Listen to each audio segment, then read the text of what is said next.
تو بھی ہمارا اس میدان میں جمع ہونے کا مقصد کہ ہمارا اللہ ہم سے کیسے راضی ہو جائے، اور اللہ کا راضی ہونا یہ اللہ کے دین کے ساتھ ہے کہ جو دین اللہ نے زندگی گزارنے کا طریقہ انسانوں کے لیے بنایا، پاکیزہ طریقہ، سلامتی والا طریقہ، اور نبیوں کے ذریعے انسانوں تک اس کو پہنچایا، اور نبیوں کی محنت سے یہ دین انسانوں میں زندہ ہوا، اور جن لوگوں نے اس دین کو اپنایا اللہ نے ان کو دنیا میں بھی سرخرو کیا اور آخرت میں بڑی کامیابی اور درجات دینے کا وعدہ فرمایا۔ یہ دین اللہ کا زندہ ہو جائے۔ Subscribe Al Bayanat Tube تو Official. اللہ تعالیٰ نے یہاں اس دین میں اللہ نے دنیا اور آخرت کی کامیابی رکھی ہے، اور انبیاء کو اس کی محنت کے لیے بھیجا ہے۔ تو ہمارے یہاں جمع ہونے کا مقصد کہ اللہ کا دین ہماری زندگیوں میں کیسے زندہ ہو جائے، اور حضور صلی اللہ علیہ وسلم کی ختم نبوت کے صدقے اللہ نے یہ محنت اس امت کو دی ہے، تو یہ پوری کی پوری امت اس محنت کو کیسے حضور صلی اللہ علیہ وسلم کے طریقے پر کرنے والی بن جائے۔ تو بھئی اس نسبت پر جمع ہونا، اس میدان میں آنا، یہ اللہ کو راضی کرنے والی چیز ہے اور اللہ کی طرف سے بڑے انعامات دلانے والی چیز ہے۔ تو ہمارا اس میدان میں جمع ہونا، اے اللہ تو نے ہمیں جس مقصد کے لیے دنیا میں بھیجا، انسان بنایا، دین عطا فرمایا، یہ دین ہماری زندگیوں میں زندہ ہو جائے، اور ہمیں حضور صلی اللہ علیہ وسلم کی امت میں بنا کر ہمیں وہ ذمہ داری عطا فرمائی جو آپ نبیوں کو دیا کرتے تھے۔ اے اللہ پوری امت اس محنت پر کھڑی ہو جائے اور دنیا کے ایک ایک انسان کو ہدایت مل جائے۔ اے اللہ ہم اس لیے جمع ہوئے۔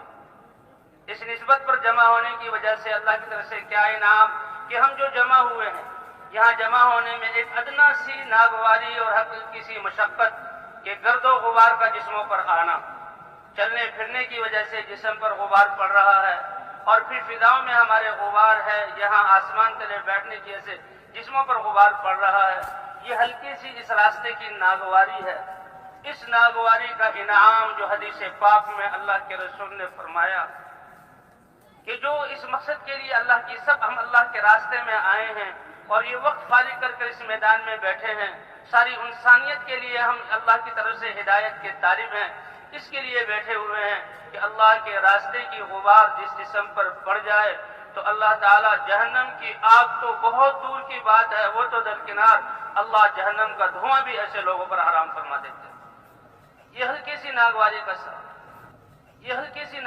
سبب۔ اور ایک حدیث سنی ایک عالم سے کیا کہ قیامت میں جب لوگ اللہ کے میدان محشر میں اللہ کے دربار میں پیش ہوں گے، کچھ لوگوں کے لیے کہا جائے گا کہ ان کے لیے عرش کے سامنے ممبر بچھاؤ، تو وہ ان ممبروں پر بیٹھیں گے، تو وہ دیکھیں گے کہ ان کے اور جنت کے درمیان جو ان کے اور اللہ کے عرش کے بیچ میں مشک کے ٹیلے ہیں، اور کچھ دیر بعد اللہ کے عرش کی طرف سے ایک ہوا چلے گی، وہ ان مشک کے ٹیلوں سے ان مشک کو اڑائے گی اور ان کے جسموں پر بکھیرے گی۔ جیسے آج مٹی ہمارے جسم پر پڑ رہی ہے، وہاں اللہ کے عرش کے سامنے نور کے منابر پر یہ بیٹھے ہوئے اللہ کے مہمان، اور وہ مشک ان کے جسموں پر آ کر پڑے گی اور ان کی یہ فضائیں مشک والی ہوں گی، تو وہ فرشتوں سے پوچھیں گے کہ یہ مشک اور یہ اکرام کس وجہ سے؟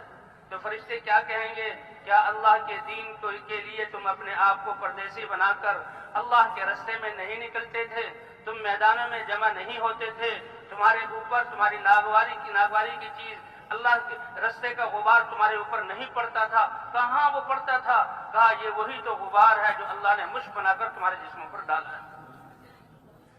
ایک صاحب حضور صلی اللہ علیہ وسلم چل رہے ہیں اور لشکر جا رہا ہے،